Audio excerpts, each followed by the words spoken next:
August 26 വിശുദ്ധ സെഫിരിനൂസ്. റോമിൽ ഹബുണ്ടിയൂസിന്റെ മകനായാണ് വിശുദ്ധ സെഫിരിനൂസ് ജനിച്ചത്. വിവരണമനുസരിച്ച് ഗനിയിലെ അടിമജോലിയിൽ നിന്ന് മോചിതനായതിനു ശേഷം സഭാ പ്രവർത്തനങ്ങൾക്കായി സ്വയം സമർപ്പിച്ച കാലിക്സ്റ്റസിൽ സെഫിരിനൂസ് ആശ്രയിച്ചിരുന്നുവെന്ന് പറയപ്പെടുന്നു.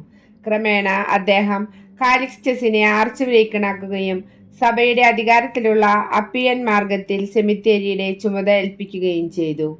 മതവിരുദ്ധവാദം സഭയെ പിടിച്ചുലച്ചുകൊണ്ടിരുന്ന അക്കാലത്ത് സെഫിരിനൂസ് അപ്പസ്തോലന്മാർ മുന്നോട്ട് വെച്ച പ്രബോധനങ്ങളിൽ ഉറച്ചു നിൽക്കുകയും സഭയെ സംരക്ഷിക്കുകയും ചെയ്തു. സഭയിൽ നിന്നും പുറത്താക്കപ്പെട്ട തിയോഡോട്ടസ് എന്നയാൾ യേശു ദൈവത്തിന്റെ യഥാർത്ഥ മകനല്ല എന്ന തന്റെ വാദം പ്രചരിപ്പിക്കുകയും സ്വന്തമായി സഭ സ്ഥാപിക്കുകയും ശമ്പളത്തിൽ ഒരു മെത്രാനെ നിയമിക്കുകയും ചെയ്തു. നെതാലിയൂസ് എന്നായിരുന്നു ആ മെത്രാന്റെ പേര്. അതിനു മുൻപായി സത്യദൈവത്തിലുള്ള തന്റെ വിശ്വാസം തുറന്നു പറഞ്ഞതിന് ഒരിക്കൽ പീഡിപ്പിക്കപ്പെട്ടിട്ടുള്ള ആളായിരുന്നു നതാലിയൂസ്.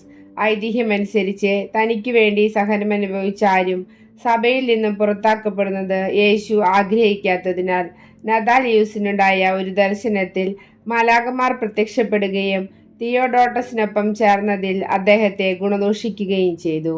സത്യപ്രകാശം കണ്ട നതാലിയൂസ് വിശുദ്ധ സെഫേരിയൂസിനോട് മാപ്പപേക്ഷിച്ചു. ആഴമായ അനുതാപം പ്രകടിപ്പിച്ച നതാലിയൂസിനെ മെത്രാൻ സഭയിൽ തിരിച്ചെടുത്തു. മതവിരുദ്ധവാദത്തിന്റെ കെടുതിയിൽ വീഴാതെ കത്തോലിക്ക സഭയെ പ്രതിരോധിച്ച വിശുദ്ധ സെഫിരിനൂസ് രക്തസാക്ഷിത്വം വരിച്ചു.